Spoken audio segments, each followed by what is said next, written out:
Everyone, welcome to Nayra study house. कैसे हैं? I hope कि आप सभी अच्छे होंगे और अपनी स्टडी को कंटिन्यू कर रहे होंगे। फ्रेंड्स, सबसे पहले हम एक लाइन बोलना चाहते हैं। खेल तब तक चलेगा जब तक हम सफल नहीं हो जाते, यानी जब तक हमें सफलता नहीं मिल जाती तब तक हम हार नहीं मानेंगे। कहते नहीं कि एक चींटी भी बार बार चढ़ती है और बार बार गिर जाती है, लेकिन एक टाइम ऐसा आता है कि वो चढ़ ही जाती है और अपने लक्ष्य को प्राप्त कर लेती है। तो इसी तरह जब एक जीव छोटा सा ये कर सकता है तो हम लोग क्यों नहीं कर सकते। यानी हम तब तक लगे रहेंगे जब तक हमें सफलता प्राप्त नहीं हो जाती। और फ्रेंड्स, एक चीज कहना चाहेंगे आप लोगों से कि सफलता वही नहीं होती है कि जो हमें दिखे, ठीक है ना, क्योंकि नॉलेज भी बहुत बड़ी चीज होती है। अगर हमको नॉलेज है, हम काबिल हैं, तो क्या है, सफलता अपने आप से हमारे पास आती है। लेकिन कुछ लोग क्या करते हैं, स्टडी इसलिए करते हैं कि हमारा बहुत अच्छा परसेंटेज बने। परसेंटेज है क्योंकि क्या होता है कि आज ये चीजें एक एक पॉइंट से बंदा रह जाता है, ठीक है, लेकिन वहां पे भी आप हताश ना हो।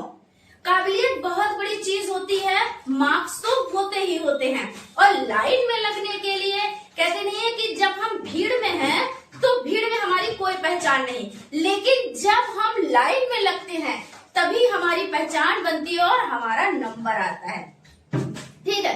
तो फ्रेंड्स, हम यही कहना चाहेंगे, हमारा मेन उद्देश्य ये है कि आप लोग अच्छे से पढ़ाई करें, अच्छे से फोकस करें और काबिल बनने के लिए पढ़ाई करें, ठीक है, तो सक्सेस अपने आप से आएगी। तो फ्रेंड्स, आज के वीडियो लेक्चर में हम स्टार्ट करने वाले हैं जो आपका पवन सीरीज हो जाता है, ठीक है ना। उसमें सब्जेक्ट आपका कंप्यूटर हो जाता है। उसके लघुत्तरीय टाइप क्वेश्चंस कंप्लीट कर चुके हैं, बहुविकल्पीय टाइप क्वेश्चंस कंप्लीट कर चुके हैं और लघुत्तरीय टाइप क्वेश्चंस की सीरीज को कंटिन्यू कर रहे हैं। तो फ्रेंड्स, आप लोग वीडियो को बिल्कुल भी स्किप ना किया कीजिए और वीडियो को लास्ट तक जरूर देखा किया कीजिए, क्योंकि क्या होता है, चीजें जब हम स्टार्टिंग से देखते हैं बिना स्किप किए हुए तो हमें चीजें ज्यादा समझ में आती हैं। लेकिन जब हम स्किप करके चीजों को समझते हैं, कुछ चीजें हमारी समझ में आती हैं, कुछ चीजें अधूरी समझ में आती हैं और कुछ क्या होता है, बिल्कुल भी समझ में नहीं आती हैं। तो इस तरह से तो क्या हो गया भाई, जब चीजें समझ में नहीं आएगी तो हमको नॉलेज नहीं होगी, और जब नॉलेज नहीं होगी तो हम अच्छा परफॉर्मेंस नहीं कर पाएंगे। तो फ्रेंड्स, हम आपसे यही कहना चाहेंगे कि आप अच्छे से स्टडी करें। खैर, बहुत ज्यादा हो गया, लेकिन फ्रेंड्स, आप लोगों से यही रिक्वेस्ट करते हैं, ऑर्डर तो हम नहीं कर सकते हैं ना, रिक्वेस्ट करते हैं कि आप लोग अच्छे से स्टडी करें। तो फ्रेंड्स, आज की सीरीज को कंटिन्यू करते हैं। चलिए स्टार्ट करते हैं आज का फर्स्ट क्वेश्चन हो जाता है, एनालॉग कंप्यूटर क्या है। तो इसके अंतर्गत विद्युत के एनालॉग रूप का उपयोग किया जाता है और इसकी गति कुछ धीमी होती है। माउस क्या है, तो माउस आप जानते होंगे, इस तरह से जानते होंगे, क्या जानते हैं, है ना। तो ये बटन इस तरह से होता है, इधर एक स्क्रॉल होता है। तो ये एक इनपुट डिवाइस है, इसमें दो बायां व दायां बटन होता है ना। और माउस के प्रयोग से कीबोर्ड की आवश्यकता कुछ कम हो जाती है, क्योंकि कुछ वर्क कीबोर्ड से कर लिया जाता है और कुछ माउस से कर लिया जाता है। इसके नीचे एक रबर बॉल होता है जो इसके क्रियान्वयन में सहायता करता है। कंप्यूटर प्रणाली के विभिन्न भागों को संक्षिप्त में समझाएं तो देख लेते हैं। हार्डवेयर संगठक, कंप्यूटर एक अकेला यंत्र नहीं है, यह एक प्रणाली है। इसके साथ समन्वित रूप से कई यंत्र जुड़े होते हैं जिनके कार्य का समान उद्देश्य होता है। कंप्यूटर प्रणाली में निम्नलिखित भाग होते हैं। निवेश अथवा आगत इकाई, केंद्रीय संसाधन इकाई। अब यहाँ पे देखिए, इनपुट यूनिट हो जाता है केंद्रीय संसाधन इकाई, यानी CPU, central processing unit. Important हो जाता है, फुल फॉर्म भी पूछी जाती है और ज़्यादातर फुल फॉर्म्स पूछी ही जाती हैं। निर्गत इकाई, आउटपुट यूनिट। निवेश निर्गत इकाई, इनपुट आउटपुट यूनिट हो जाता है। अल्फा न्यूमेरिक कुंजियाँ क्या है, तो अल्फा न्यूमेरिक कुंजियाँ हो जाती हैं, यह कुंजी पटल का केंद्रीय भाग होता है जिसमें वर्णमाला के अक्षर A to Z तथा अंकीय नंबर्स करेक्ट 9 से 0 से A तथा कुछ अनकरेक्टर जैसे क्वेश्चन मार्क, हैशटैग, $, @ है ना, ये एंड का हो जाता है प्रतिशत। और कॉमास, प्लस, माइनस ये सभी हो जाते हैं। इसके अतिरिक्त shift, enter, back space, tab, ESC यानी एस्केप, ऑल्ट इत्यादि कुछ विशेष कुंजियां भी होती है। न्यूमेरिक कुंजियां किन्हें कहते हैं? तो न्यूमेरिक कुंजियां इनको समझ लेते हैं। ये कुंजी पटल पर दाएं भाग पर स्थित होती हैं। इसमें कुल 17 कुंजियां होती हैं। इसमें 0 से 9 तक के अंकों की कुंजियां होती हैं। इसमें से 4 कुंजियों पर दिशाएं व्यक्त करने वाले तीर बने रहते हैं जो कर्सर को चलाने का भी काम करते हैं। ठीक है, इसके अलावा कुछ अन्य कुंजियां भी अंकित होती हैं, जैसे नमलॉक, ऑब्लिक, इस और ये स्टार्ट और plus, home, PGUP, PGDN, INS व एंटर।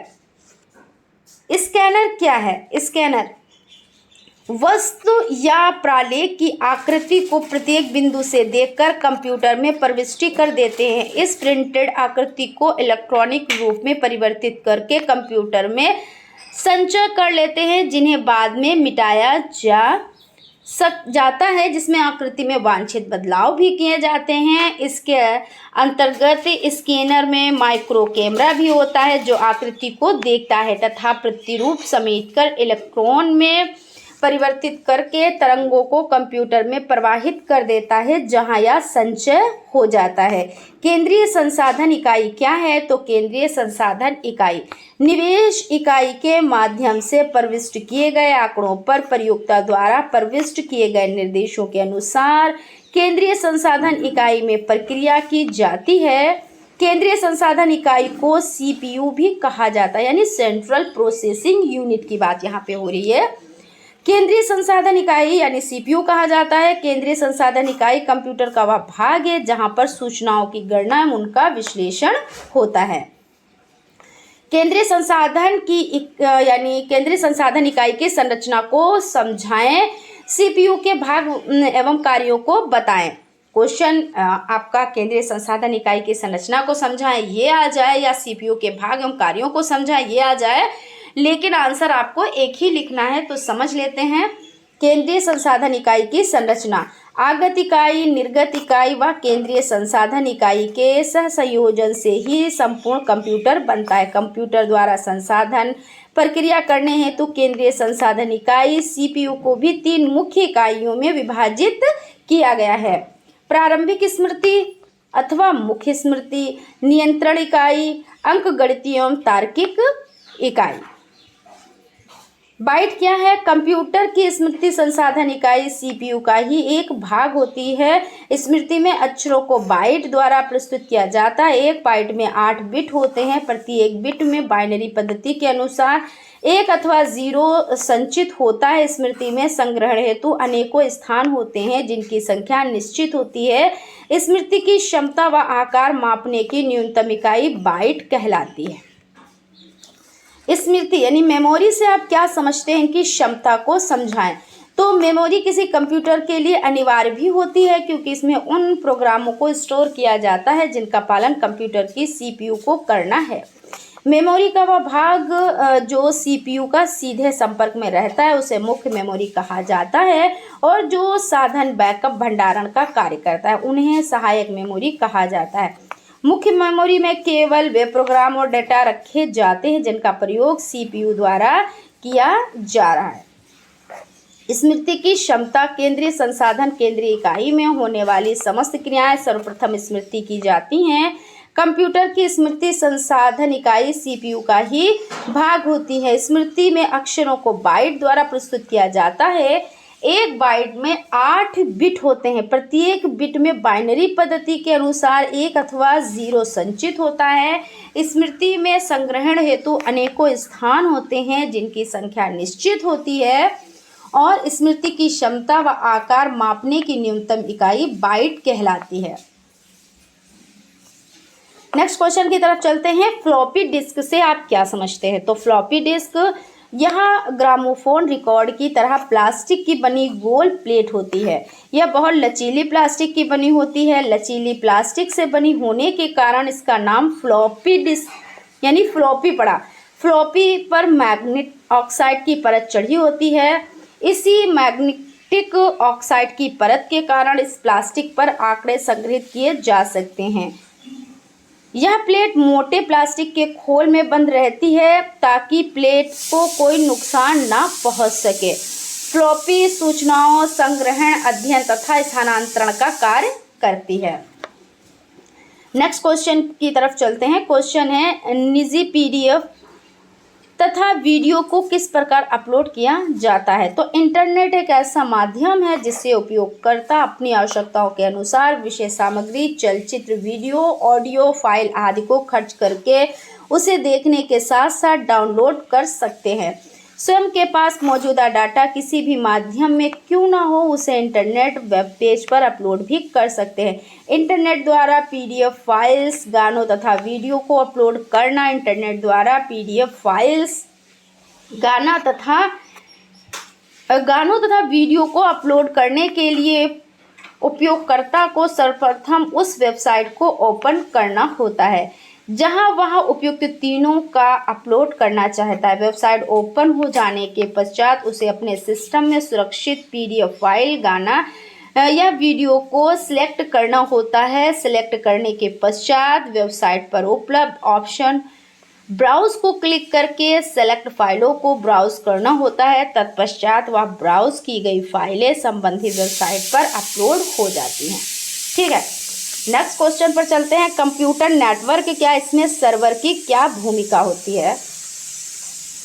तो कंप्यूटर नेटवर्क दो या दो से अधिक कंप्यूटरों को अन्य उपकरणों के साथ आपस में जोड़ना नेटवर्क कहलाता है। यह बड़ा कंप्यूटर जिससे कि बहुत सारे अन्य ऐसे कंप्यूटर जुड़े हों जिन पर कार्य करने वाली अपने कंप्यूटरों पर तो कार्य कर ही सकते हैं, अपितु उस बड़े कंप्यूटर की मदद भी ले सकते हैं जिसमें कंप्यूटर में प्रयोग होने वाला सबसे महत्वपूर्ण तथ्य डाटा होता है और डाटा पर गणना करके इसे सूचना के रूप में परिवर्तित किया जाता है।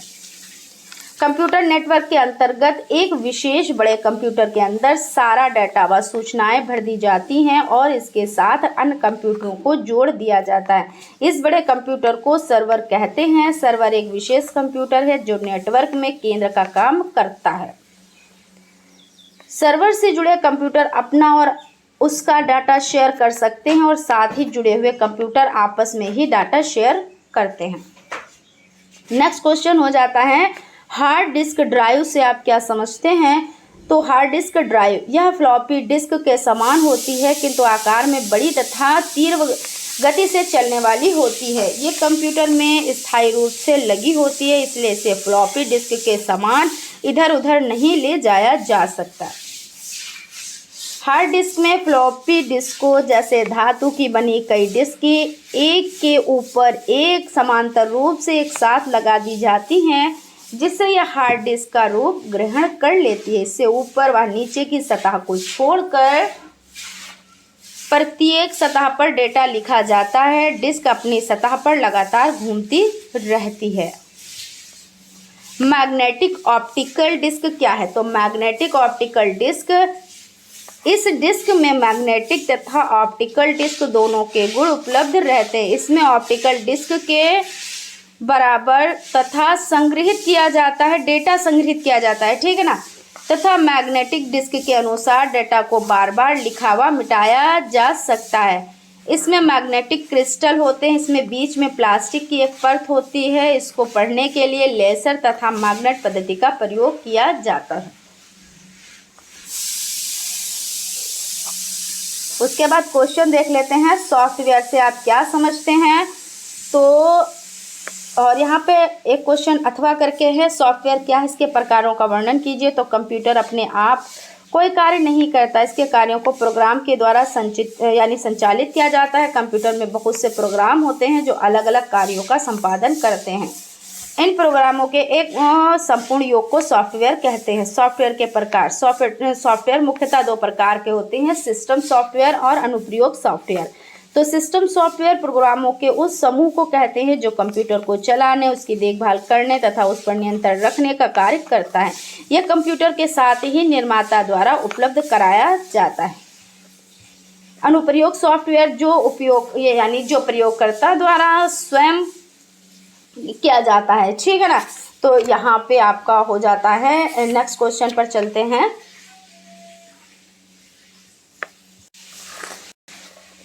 अनुप्रयोग सॉफ्टवेयर कितने प्रकार के होते हैं? तो अनुप्रयोग सॉफ्टवेयर, इसमें समझ लेते हैं। अनुप्रयोग सॉफ्टवेयर उन प्रोग्रामों को कहते हैं जो प्रयोगकर्ता के द्वारा स्वयं ही लिखे जाते हैं। कार्यालय का वेतन तैयार करना, रिपोर्ट छापना, स्टॉक का विवेचन करना आदि विभिन्न कराने के ये सॉफ्टवेयर यानी बताया जाता है। अनुप्रयोग सॉफ्टवेयर के दो श्रेणियों में बांटा गया, सामान्य उद्देश्य सॉफ्टवेयर और विशिष्ट उद्देश्य के सॉफ्टवेयर हो जाते हैं।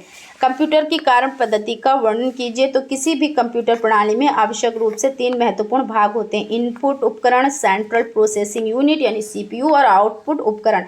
सीपीयू में ही मुख्य मेमोरी, एरिथमेटिक लॉजिक यूनिट तथा कंट्रोल यूनिट होता है। इन 3 मूल भागों के अतिरिक्त कंप्यूटर में द्वितीयक संचयन उपकरण, इन्हें पूरक संचयन या सहायक संचयन के संदर्भ में भी लिया जाता है, भी होते हैं, जिन्हें आंकड़े के संचयन एवं दीर्घकालीन आधार पर निर्देश के लिए प्रयोग में लाया जाता है। सेंट्रल प्रोसेसिंग यूनिट क्या है? तो सेंट्रल प्रोसेसिंग यूनिट कंप्यूटर के दिमाग की तरह काम करता है। या control unit, arithmetic logic unit तथा प्राथमिक स्मृति का मेल है। डेस्कटॉप के विभिन्न अवयव क्या हैं? तो विंडोज़ एक्सपी पर सफलतापूर्वक लॉग ऑन करने के पश्चात कंप्यूटर स्क्रीन एक डायलॉग बॉक्स प्रदर्शित होता है। विंडोज़ एक्सपी का महत्वपूर्ण पहलू इसके लचीले गुण हैं, के कारण उपयोग करने वाला डेस्कटॉप की सेटिंग अपनी व्यक्तिगत आवश्यकताओं के अनुरूप कर सकता है।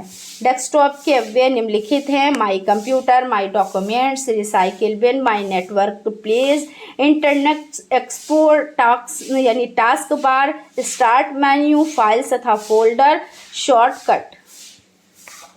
रिसाइकिल बिन क्या है? तो रिसाइकिल बिन एक सिस्टम फोल्डर है जिसमें विंडोज़ उन आइटमों को स्टोर करता है जिन्हें डिलीट कर देते हैं। इच्छित आइटमों को पुराने स्थान लोकेशन पर वापस भेजने के लिए या उन्हें स्थायी तौर पर डिलीट करने के लिए रिसाइकिल बिन का उपयोग कर सकते हैं।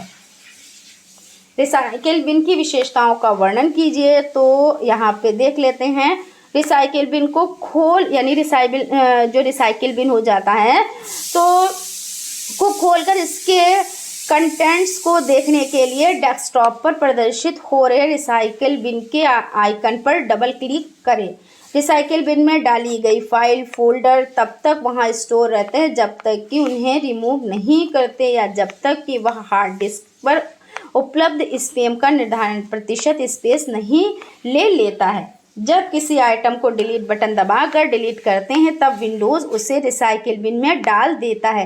रिसाइकिल बिन पर मौजूद सभी आइटमों या चुनिंदा आइटमों को उनके पुराने लोकेशन पर स्टोर कर सकते हैं। रिसाइकिल बिन को सभी या चुनिंदा आइटमों से खाली कर सकते हैं। ऐसा करने से वो आइटम स्थायी तौर पर डिलीट हो जाते हैं। ठीक है।